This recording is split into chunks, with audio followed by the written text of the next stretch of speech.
you're staring at the nail gun diva right here. You look like you're hard at work. Tell me a little bit about where you are and what you're doing there. Jonathan, so you're hearing a symphony of hammers as we are working in Charlotte, North Carolina on the Jimmy and Rosalynn Carter Work Project, hosted this year by Garth Brooks and Trisha Yearwood. And we picked Charlotte because we wanted to bring attention to the desperate need for affordable housing here in Charlotte and across the country and world. And Garth and Trisha, I know you've been involved with Habitat for more than a decade. Tell me a little bit about what this cause means to you, what this project means to you. First time we built was on a Carter project in New Orleans after Katrina, and we just picked up a hammer and we were totally hooked. And so we've been coming with Habitat ever since. We've worked with Jonathan every year and the Carters. And we're honored to be here this year to represent the spirit of Jimmy and Rosalynn Carter. And they're here, they're watching from home, and they're making sure we're getting our work done. I was going to say, that's some pretty big shoes to fill. What's it like carrying on their legacy here on the site this year? Yeah, man, that's a great thing. You don't have to fill their shoes. For one, they did so much while they did all the Carter work projects that their stuff is going to live forever, right? So when you come here, everybody follows the Jimmy and Miss Rosalynn rules. You don't take pictures, you work. That's what you do when you're here. They're here. If you get caught not doing anything, what do they call it? You get Cartered. You get Cartered, which means do you need something to do? And they will find you something to do. So it's pretty cool. We're just honoring their legacy and lucky to get to be a part of it. But this will forever, as long as we're involved here, will be the Jimmy and Miss Rosalynn work. The myth that turns out not to be true is that everyone thinks President Carter both started and runs Habitat. That isn't true. But what is true is when he and Mrs. Carter got involved in 1984 and rode a bus up from Georgia to New York City to rehab a tenement building on the Lower East Side, that's when the world found out about Habitat. And that started over 35 years of their volunteering around the world. And because of their legacy, that directly helped over 4,000 families get new homes. But in addition, it inspired millions. And in many ways, because of their example and inspiration, we've helped over 46 million people have new or affordable housing.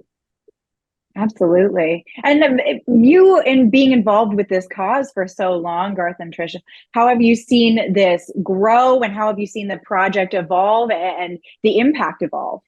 I've seen is there's a need for affordable housing all over the world. And even in a city like Charlotte, where it's so prosperous, so beautiful, there is need.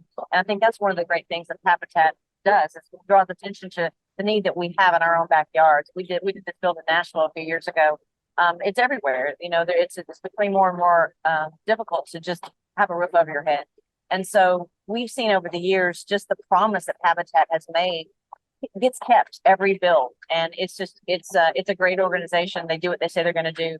And you see a lot of happy new homeowners, and it's really fulfilling for us. Yeah, try to remember, Miss Anna, everything that is a blessing is a curse. Everything that is a curse is a blessing. And the curse and the blessing here is the need for affordable homes. So Habitat answers that need. So I think what we've seen is a sustaining of it and actually getting bigger as the years go on. It's got nothing to do with us, no offense. It's got something to do with people loving people and making sure that people get a roof over their head, because it's a basic human right. And Jonathan, what's it been like having Garth and Trisha be out here year after year and bring attention to the cause, putting the work in on the site? Yeah, Jonathan. Yeah, Jonathan. What's it been like? We love Garth and Trisha, and I'll tell a story because the Carters are legendary for their efforts. When I first met them, it was in New Orleans to announce we were bringing the Carter Project all across the Gulf Coast to help rebuild after Katrina. And Garth and Trisha came out. We have celebrities who show up, just want a photo op and leave. They came, built all day, stayed and helped clean up the build site. And we thought, okay, these are our kind of folks. And their year after year commitment and their willingness to bring their social capital and attention to the cause has been so important for us.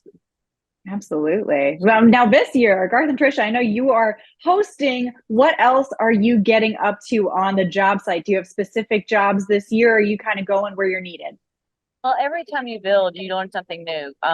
It's wherever the need is. So I think people have learned by now that we do work. Garth is usually doing the hard jobs. But I've learned to frame walls over the years. I've learned to hang siding, of course, trimming out, windows and doors. today I was working on gables this morning before I came over. So it's really cool. You get to learn a new skill. And I'm wearing a women's skill shirt today because I want to encourage all the women. If you think you don't know how to use a power tool or how to do anything, you learn, you build, and no one's going to say, oh, you shouldn't do that, little lady. They're like, here's the power tool, here's the saw. I'm going to show you how to use it. Just jump in. Oh, that's Yeah, awesome. and Miss Anna, you were staring at the nail gun diva right here. So she is like the perfect example yesterday. We've been working on houses so long together. The house leader said, hey, Garth, give me 4 more guys and come help me do this. One of those 4 guys I picked was Trisha Yearwood.